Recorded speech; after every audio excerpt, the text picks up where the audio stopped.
So anemia can result from sickle cell anemia. Anemia is the inability to carry oxygen on your red blood cells because of the shape of them. They don't carry as much oxygen as normal red blood cells do. So there's the anemia part. Remember back to cellular respiration, that we use oxygen to break down our food to make more ATP. Yeah, that goes down, so your metabolism slows much. That can lead to so a couple of reasons. Your blood vessels get clogged up, your white blood cells can't flow around, you don't have enough energy for your white blood cells, so it can lead to more infections.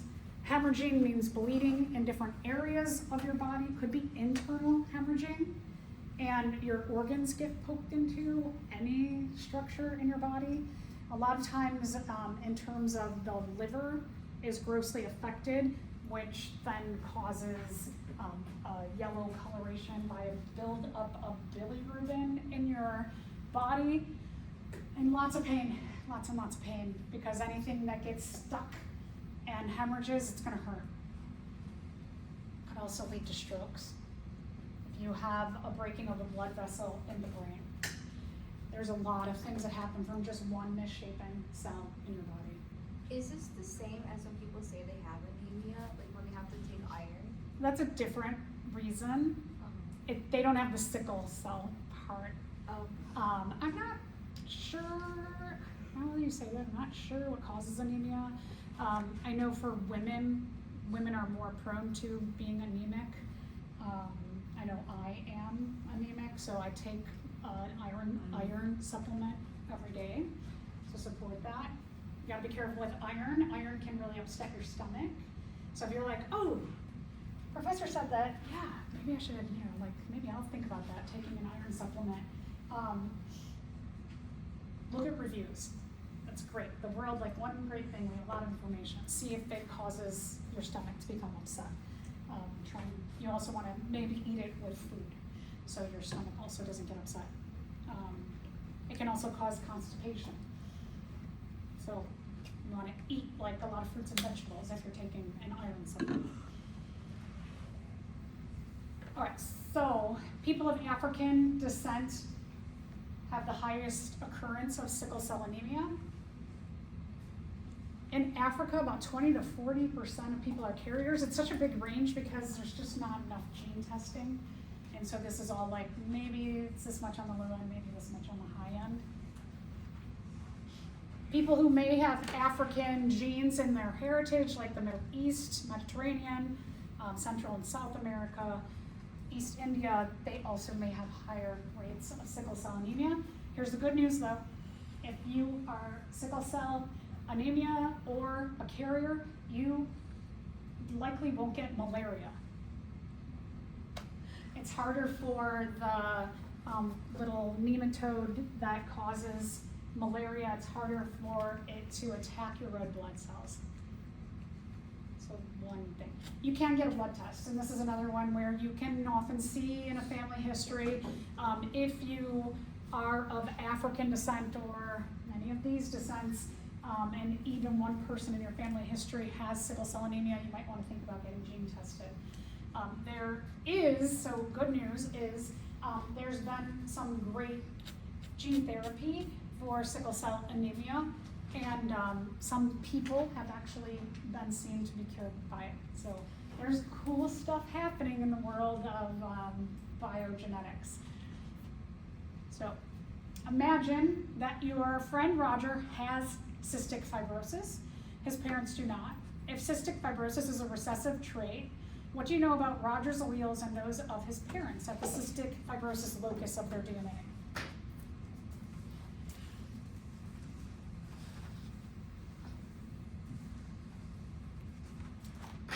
So again, here's how I like to approach this problem. I go, okay, so I'm going to say capital C,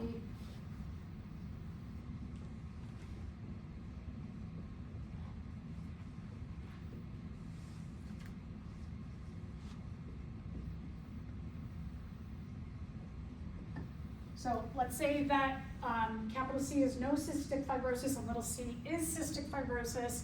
And Roger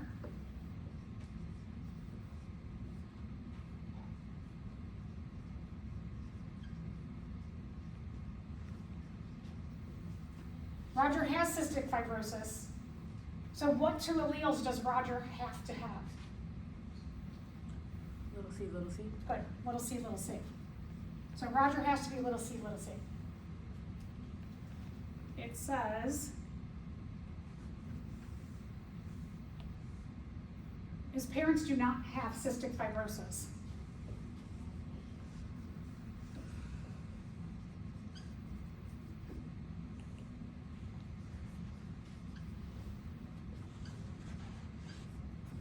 Okay, Roger's mom and dad, they do not have cystic fibrosis. What do they at least have to have each?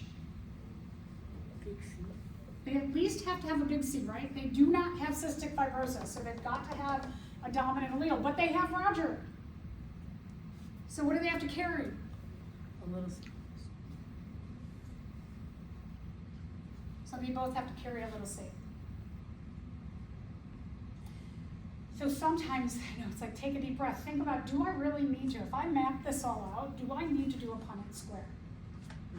No, right? Because I can write down, I know Roger has cystic fibrosis, little c, little c. His parents have capital C each because they do not, but they have Roger. So they both have to give Roger a little c. Done. So what's the correct answer? Information is insufficient. No, we've got enough information. We figured it out. This information is insufficient. No. Roger is heterozygous and no, Roger's not heterozygous. Roger's homozygous. Yeah.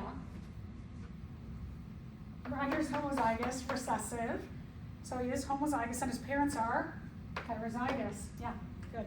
So D is the correct answer. Okay. There's another kind of inheritance. We're getting into a totally different kind of inheritance now. It's called incomplete dominance. It's different than complete dominance. It means that one allele is not going to mask the other one. There's no dominant allele here. Of the alleles, one is not going to mask the other one.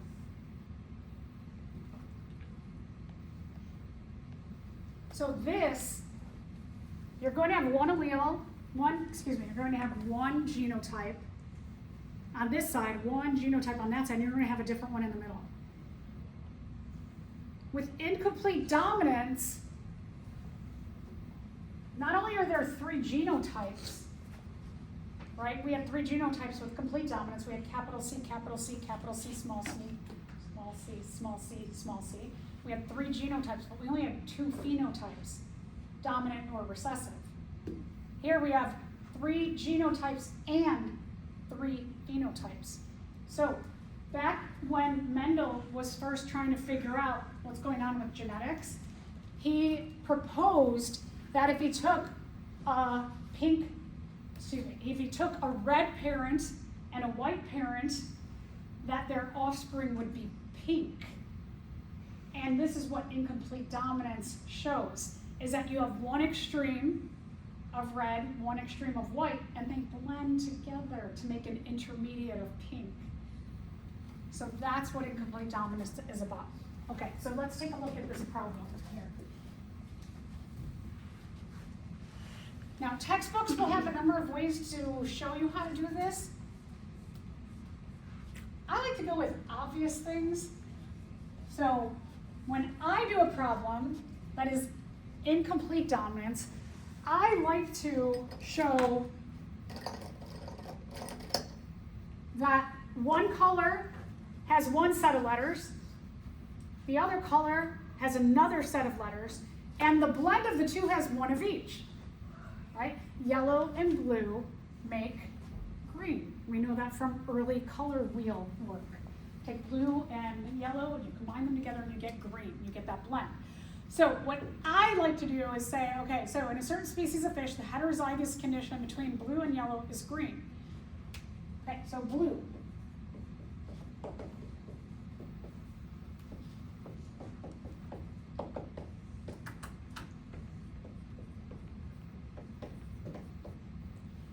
so I like to map them all out, right? You've got them on the board there, and we have 2 green fish. So we're going to take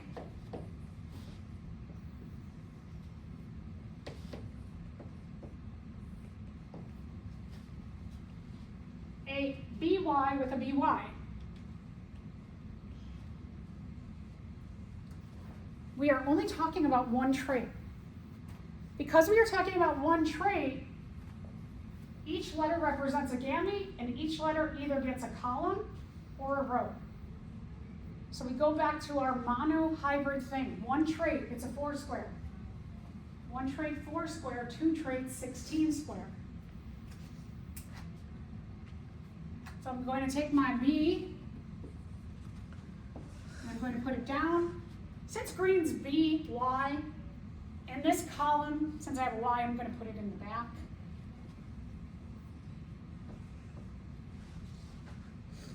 Now I'm going to go across, B across, and Y across.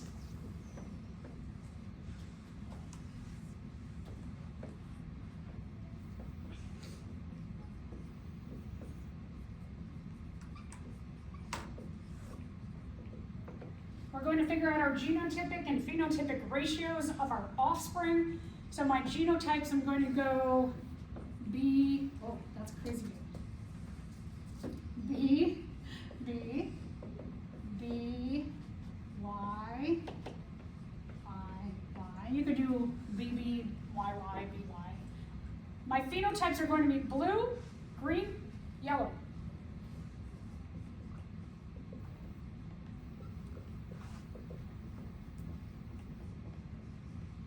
Okay, so now I've got my genotypes and my phenotypes laid out. We're going to take a look at my F1 offspring here inside of my Punnett square. I've got 1 BB, 2 BYs, 1 YY. I'm going to equate this information. The BB is blue, so 1 blue. The BYs are green, 2 green. And the YYs are yellow, 1 yellow.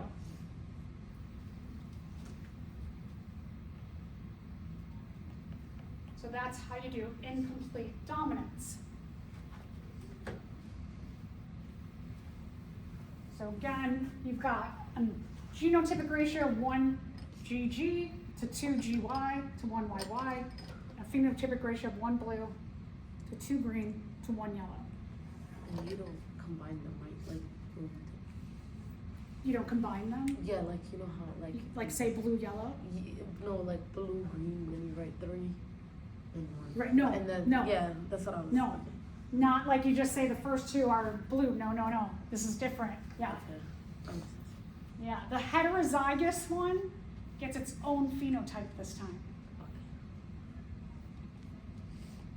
Okay, so this is textured hair. Textured hair is complicated too. Super complicated. One gene for hair contributes to whether you have straight or wavy hair. So I personally would say that CC is curly, SS is straight, and wavy hair is a C and an S. Look at how, this is from an old textbook, the way they do it. They do H1 is for curly and H2 is for straight. So that if you have a person who's H1, H2, they have wavy. It's just, with these little subscripts, I'm like, why wouldn't you just, I would do it like this. So just in case if like you come across a textbook or a resource, like you're studying and you're looking things up, if they do these weird H things or whatever, that's what they mean. As you're looking at the heterozygous letters, or sorry, heterozygous numbers, superscripts, subscripts. I don't like that. All right, another kind of inheritance is called codominance. In this case, you have more than one dominant allele. Sometimes you could have 3, 4, 5 dominant alleles. In the codominance, they don't blend. the co-dominant alleles both express their traits at the same time. So you don't get a blend. And this is going to make way more sense to you in just a second when we talk about blood types.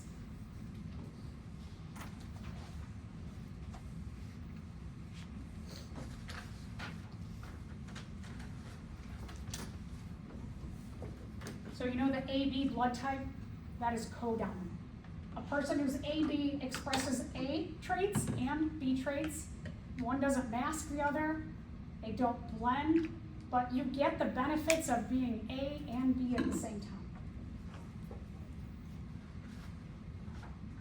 So, the way our cells work, remember there are little glycoprotein attachments, things that stick off the surface of our cells, and they tell us things about our cells. If this is what our cells look like under a microscope, you see all these little things that are sticking off. We have lots of information sticking off our cells.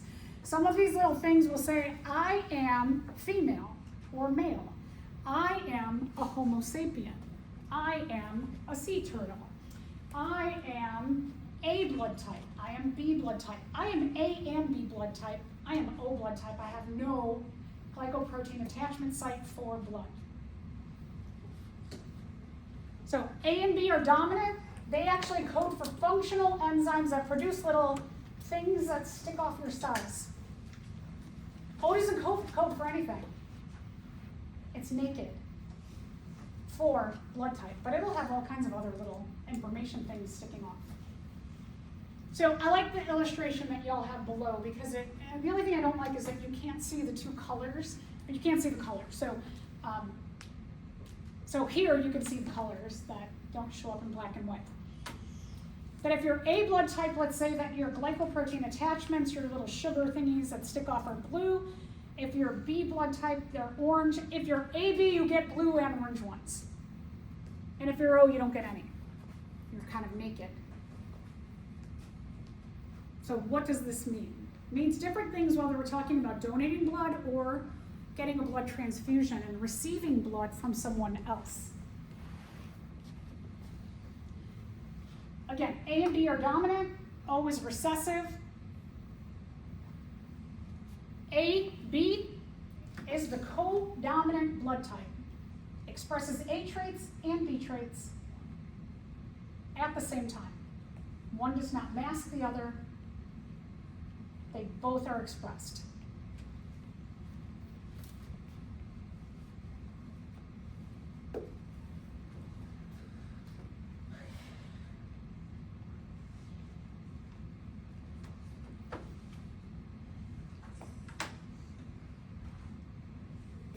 Let's talk about genotypes.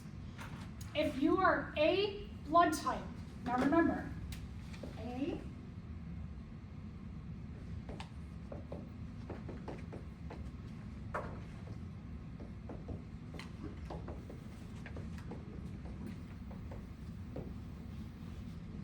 how many alleles are there for every trait? 2. Good, 2 alleles for every trait. So if I'm A blood type,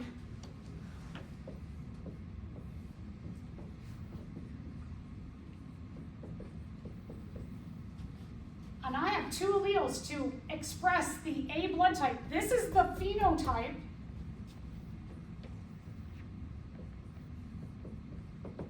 My phenotype is A blood type. My possible genotypes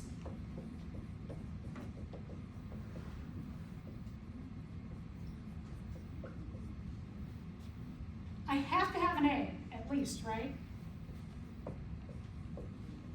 Can I have a B and be an A blood type? No, because that would change me to an AB blood type, so no B's involved. Can I have another A? I can be AA. Can I also have a recessive O? Can my dominant A mask this? It sure can. So A blood type, I could be as my genotypes, I could be AA, or I could be AO, and I can carry that recessive O. B blood type works similarly, BB or BO. Okay, sorry.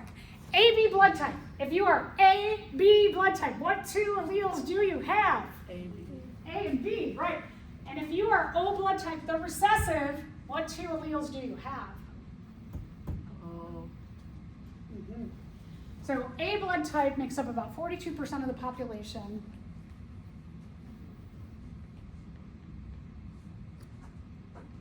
B blood type only makes up about 10% of the population. AB blood type only makes up about 4% of the population. And O blood type is the more common one. So I give blood every 8 weeks-ish, depending on my schedule. But I try and stick to 8 weeks. In 8 weeks, you can regenerate a pint of blood. If you are able to donate blood, it's a really amazing community service you can do. And I encourage you that if you can donate blood, to please do so. There are always shortages of blood.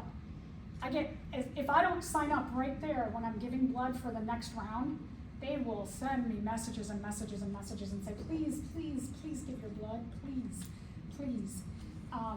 It usually is no less than an hour every 8 weeks. I go in, I do my blood, they take it, they test for me, make sure I'm good to give blood that day, and I give blood, and then I get juice and cookies, and they're also nice, and I've saved at least 1 to 3 lives by doing that, just by giving blood. That's pretty cool, right?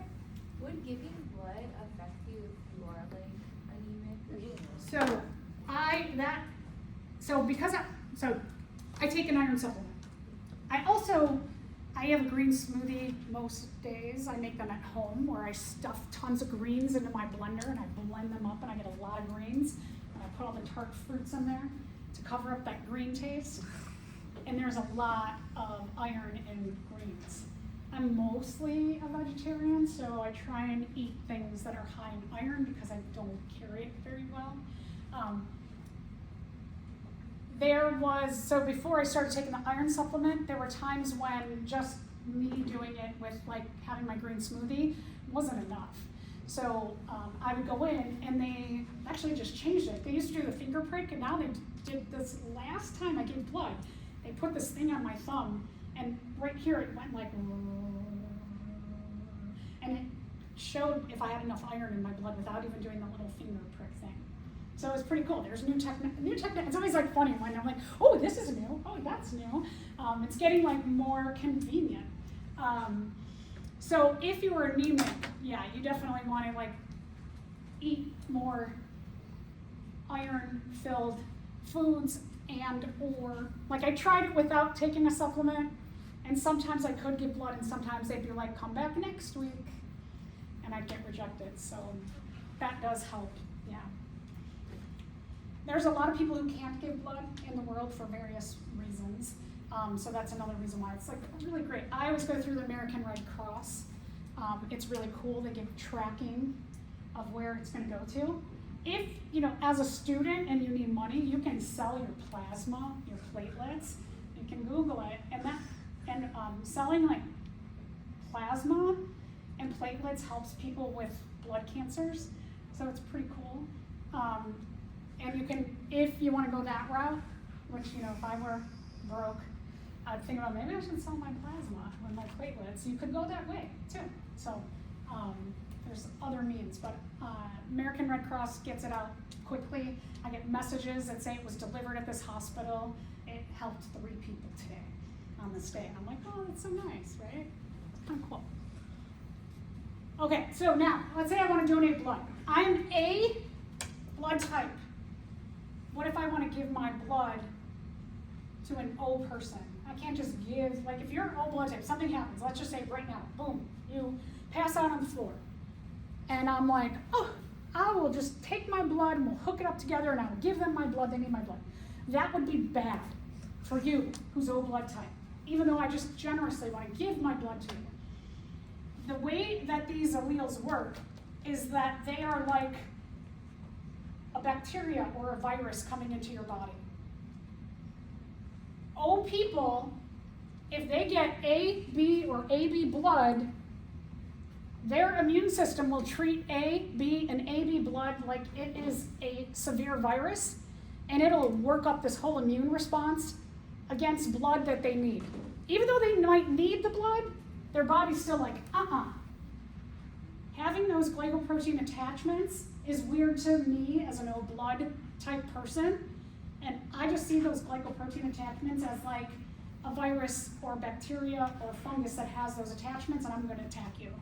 So we have to be very careful about who gets what blood. So blood donation works like this. A person with A blood can give to anybody who has A's. So me, I could give to an A blood type or an AB blood type.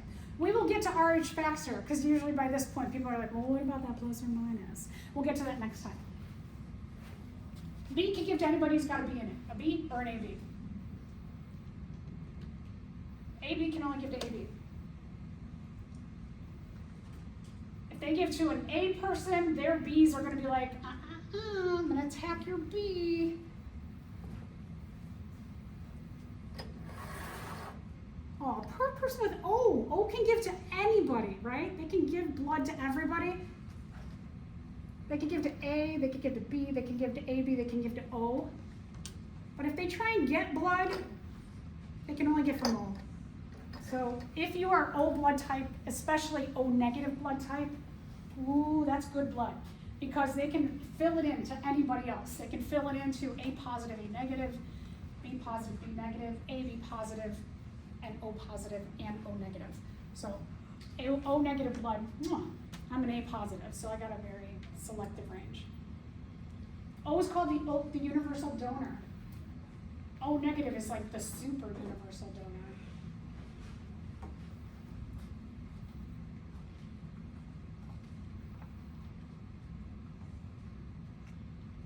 Okay, let's say, who can we accept blood from now? So if I have A blood, I can get other A blood, and I can also get O blood. O is going to act like a filler blood. So O can give to everybody. B, they can get B and they can get O blood. AB is so lucky. AB can only give to other ABs, but they can get blood from everybody. They can get A blood, B blood, AB blood, O blood.